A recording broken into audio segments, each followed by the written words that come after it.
are a small batch coffee roaster with a passion for community connection and global impact. Jim and I met a little over 15 years ago, and we were set up on a blind date. On the blind date, we went to Pizza Hut and then a coffee shop. And throughout our dating years, then we continued to go to that same coffee shop and spend a lot of our time there. And also Jim had like this little tiny espresso machine at home, and so we would make drinks together throughout that time. And we started to dream about opening a coffee shop, but never really thought that we would do it. Like, especially once we graduated, moved away, got jobs, and started, you know, kind of moving on with our lives. That dream fell away a little bit. But then, I think it was around 5 years ago, Jim came across a video online on how to roast coffee beans in a popcorn popper at home.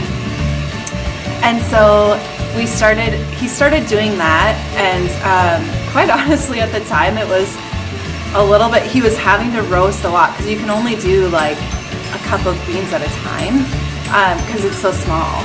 And so he was having to do it a lot, but he really enjoyed the science of it. And one Christmas we decided to give our friends and family roasted beans that he roasted himself, and then also along with a World Vision gift, a donation. You can donate, you know, like chickens or ducks or things like that. So we did that plus the coffee beans, which was kind of a neat, just unique gift that we could give to people. That wasn't just a thing that was gonna, you know, go away.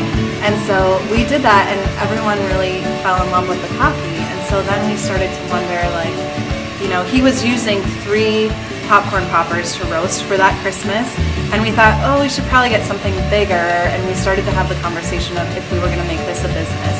And coffee roasting was starting to become a bit of a niche at that time. And so he looked at a few machines, but ended up coming across this 1 kilogram machine from Mill City Roasters. And so we got that, set it up in our garage, and operated under the cottage food exemption for a couple of years, going to community events, farmers markets, selling direct to consumer. And then as that grew, then we started to look for a space, so we moved the roaster into this space so that now we can wholesale and retail.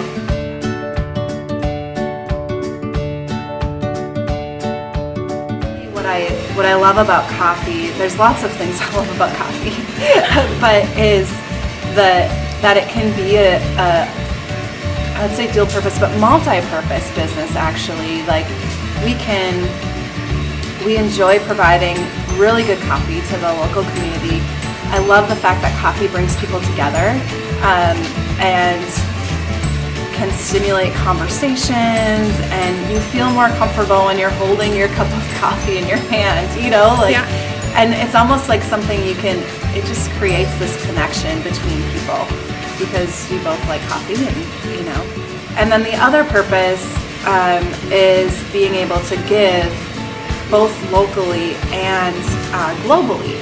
So we wanted to have a business that would be able to help in the local community, and then also, you know, we buy our beans all single origin, so we don't do any blending at this point, but we like to focus on where the beans come from. We utilize fair trade organic when we can, or direct trade, which is sometimes better because you can trace your beans back to a single farm.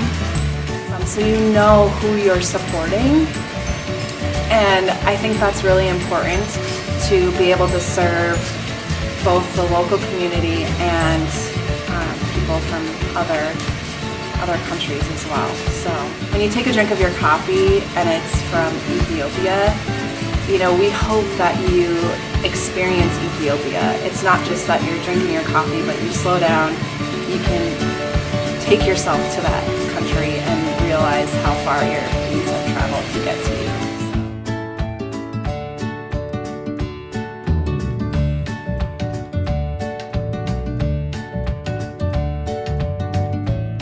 let's think about all the work that got that coffee from the coffee fruit to your cup, you know, and how far it's traveled, and then also the roasting process that it's gone through, and then we have to bag it and like get everything together, and so it goes through a lot to get to you. And I think I actually was thinking today, it's I hope that people, when you drink it, you like have to stop and think like, gosh, you know, so it slows you down, and you're not just in the rush of the busyness of every day.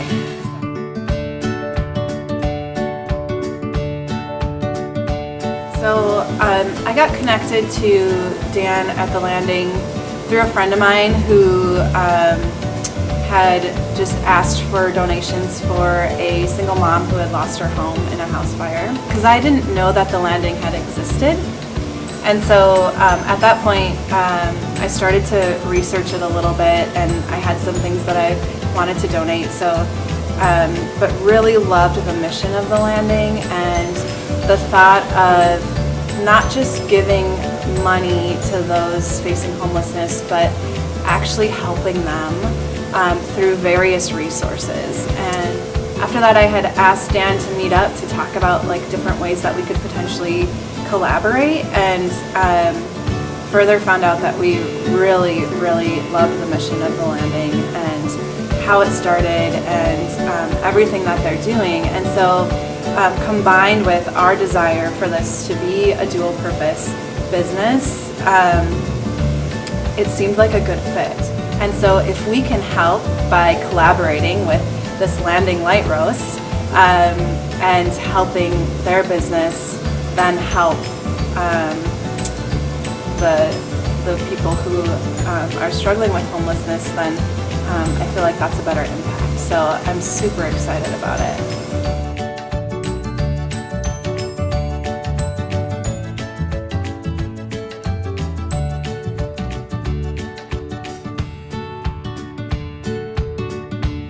Yeah, so we're going to do a Brazil, and we're going to do it a light roast. This Brazil is actually, the tasting notes on it are peanut butter and chocolate.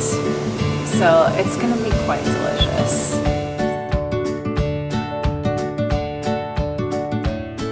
So you can find it here in our shop, and so when you buy it from us, then $5 of every bag that you purchase will be donated to the Landing. So we will have it online too. For purchase. So on our website, trailcreekcoffeeroasters.com, you'll be able to find it there, or you could contact us on Facebook or Instagram and ask about it. So